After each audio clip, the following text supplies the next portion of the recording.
Hi friends, ఇంట్లో ఉన్న వాటితోనే ఎగ్ ఫ్రైడ్ రైస్ ఎలా చేసుకోవాలో ఈజీగా ఇప్పుడు మీకు చూపిస్తాను.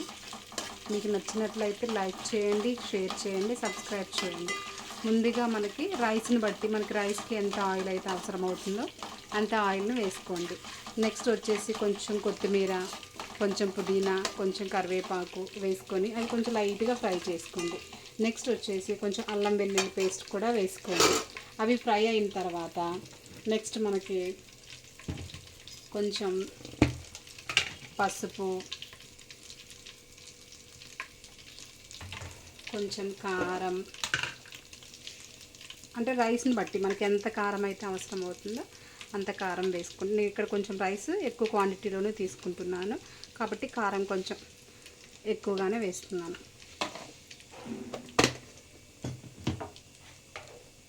నెక్స్ట్ అలాగే సాల్ట్ కూడా మనకి రైస్ సరిపడా వేసుకోవాలి. ఫస్ట్ మనం ఎగ్స్ వేస్తాం కాబట్టి ఎగ్స్లోకి ఎక్కువ ఉప్పు పట్టకుండా ఉండాలంటే లైట్గా వేసుకోండి ఫస్ట్ అయితే సాల్ట్. ఇవన్నీ కొంచెం లైట్గా ఫ్రై అయ్యే వరకు ఇట్లా మిక్స్ చేయండి సిమ్లో పెట్టేసి. ఎక్కువ మంట పెట్టేసామనుకోండి ఏమవుతుందంటే ఉప్పు కారం ఇవన్నీ కూడా మాడిపోతాయి అన్నమాట. కాబట్టి సిమ్లో పెట్టేసి ఇవన్నీ లైట్గా ఒక 2 మినిట్స్ ఫ్రై అవ్వనివ్వండి. నెక్స్ట్ మనకి రైస్కి ఎన్ని ఎగ్స్ అయితే అవసరం అవుతాయో అన్ని ఎగ్స్ని వేసుకోండి. ఇక్కడ నేను రైస్ ఎక్కువ తీసుకుంటానని చెప్పాను కదా ఆల్రెడీ, కాబట్టి ఇక్కడ నేను రైస్ని బట్టి ఒక 3 ఎగ్స్ వేస్తున్నాను.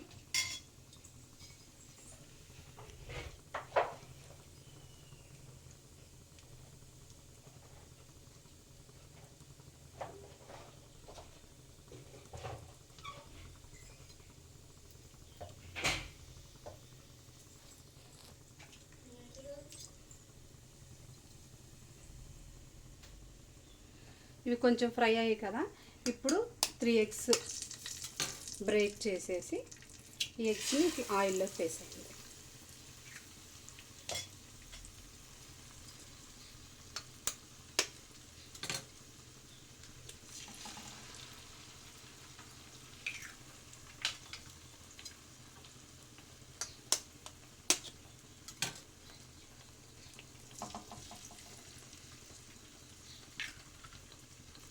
ఎగ్స్ వేయగానే కొంచెం కలపకుండా అలా కొద్దిసేపు ఉంచేస్తే అవి కొంచెం సెట్ అవుతాయి అన్నమాట.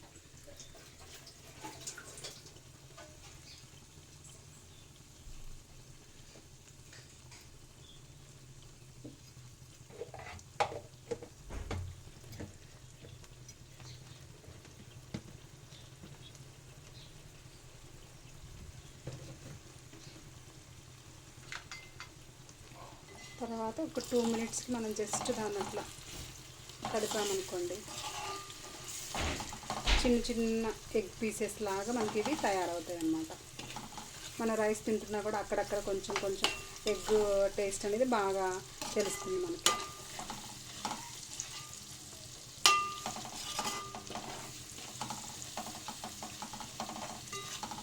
ఇప్పుడు ఇంకా ఫ్రై అవ్వలేదు, కొంచెం ఫ్రై అవ్వనిద్దాం.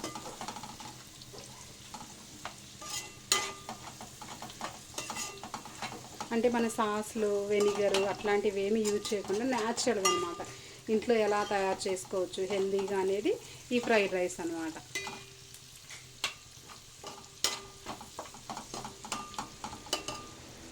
చిన్నపిల్లలకు కదా పెట్టేది, అందుకని మనం కొంచెం సాస్లు అవన్నీ అవాయిడ్ చేస్తేనే బెటర్ అనమాట.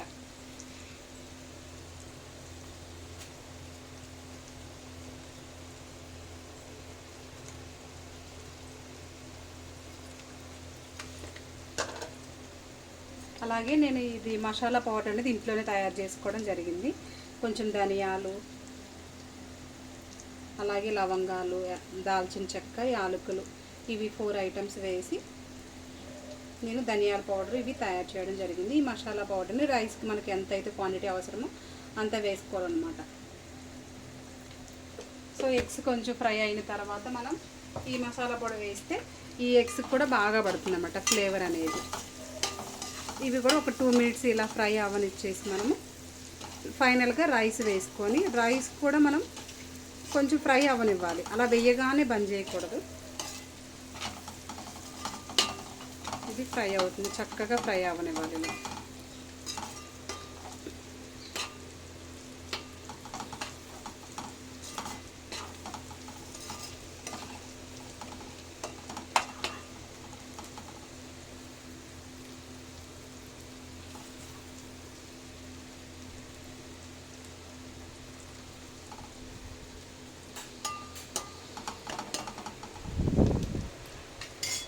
ఇప్పుడు ఇందులో నుంచి మనకు ఆయిల్ అనేది సపరేట్ అయ్యి కనిపిస్తుంది కదా, మనకు ఆల్మోస్ట్ ఇవి ఎగ్స్ ఇదంతా కుక్ అయిపోయినట్టే. ఇప్పుడు మనం దీంట్లోకి రైస్ వేసుకోవాలి.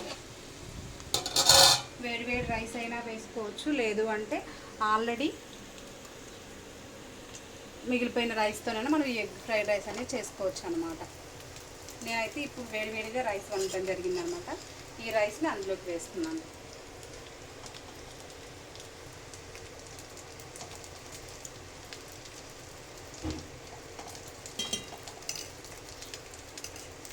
సిమ్లో పెట్టేసుకొని చేయండి ప్రాసెస్ అంతా, ఎందుకంటే మన రైస్ వేసే లోపల అడుగంటుకోకుండా ఉంటుంది.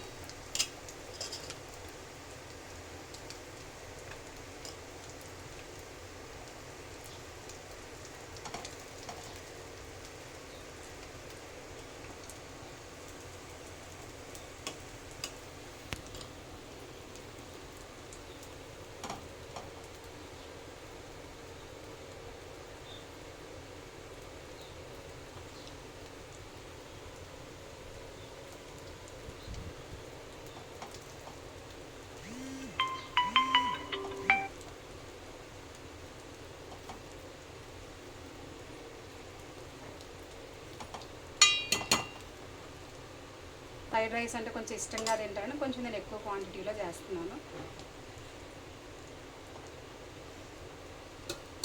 ఓకే, ఇలా రైస్ వేసిన తర్వాత మనం ఫస్ట్లో సాల్ట్ కొంచెమే వేసాం కదా, అంటే ఎగ్స్కి పడితే అంత మళ్ళీ సాల్టీగా ఉంటుందనేసి నేను కొంచెమే వేయడం జరిగింది. ఇప్పుడు మనకు రైస్ని బట్టి రైస్కి ఎంత సాల్ట్ అయితే అవసరం అవుతుందో ఈ పైన సాల్ట్ వేసేస్తే మనకు రైస్కి కరెక్ట్గా పడుతుంది అనమాట. ఈ సాల్ట్ వేసేసి మనకి కింద నుంచి ఎగ్స్ ఆల్రెడీ మనకి ఫ్రై అయి ఉన్నాయి కదా, ఇప్పుడు మొత్తాన్ని ఒకసారి కలిపేసుకుందాం. సిమ్లో పెట్టడం వల్ల ఏమవుతుందంటే మనకు అడుగు అంటుకోదు, రైస్ మనం వేసినంతసేపు కూడా అది మంచిగా ఫ్రై అవుతూ ఉంటుందన్నమాట. సో ఇదంతా కొంచెం మిక్స్ చేసేసి రైస్ కొంచెం మనకి ఎలా అవ్వాలంటే కొంచెం రోస్ట్ అయినట్టుగా పొడిగా అయితే మనకి ఫ్రైడ్ రైస్ రెడీ అవుతుందన్నమాట. చూడండి, కలుపుతుంటేనే ఎంత మంచి ఫ్లేవర్ వస్తుందో.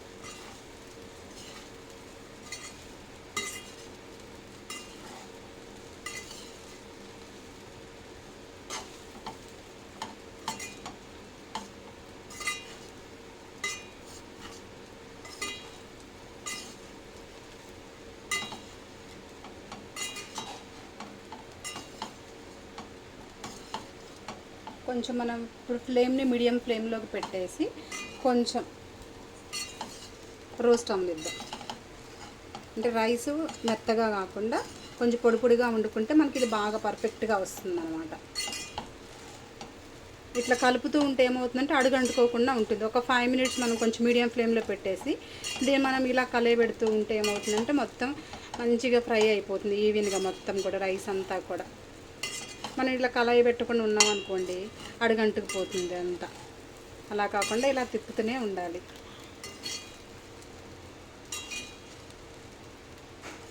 సో ఒక 2 మినిట్స్ ఇలా ప్రాసెస్ని చేసిన తర్వాత ఇంకా స్టవ్ ఆఫ్ చేసి సర్వ్ చేసుకుంటే మన ఫ్రైడ్ రైస్ అనేది రెడీ అయిపోతుంది. ఇప్పుడు నేను ఫస్ట్ టైం అంటే ఆల్రెడీ చేశాను, ఇప్పుడు ఈ వీడియో కోసమే మళ్ళీ మీకోసం చేస్తున్నాను. ఇది అయిపోయింది, ఆల్మోస్ట్ అయిపోయింది. ఇప్పుడు దీన్ని కొంచెం మా పాపకి సర్వ్ చేసి ఇస్తాను, తను తిని ఎలా ఉందో ఇప్పుడు మీకు చెప్తుంది అనమాట. మీకు కనుక ఈ ఫ్రైడ్ రైస్ రెసిపీ నచ్చినట్లయితే ప్లీజ్ లైక్ చేయండి, షేర్ చేయండి, సబ్స్క్రైబ్ చేయండి. ప్లీజ్ నన్ను సపోర్ట్ చేయండి. Thank you. ఈ వీడియో ఇప్పుడు మా పాప తిని టేస్ట్ ఎలా ఉందో చెప్తుంది.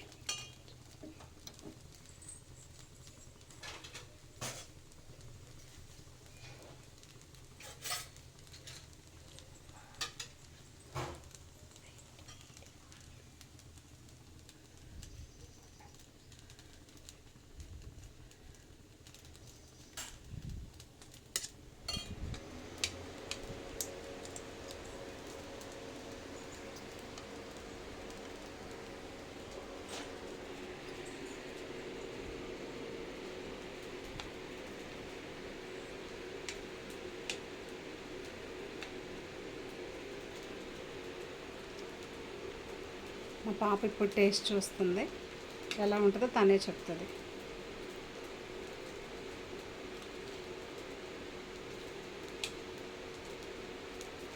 సూపర్.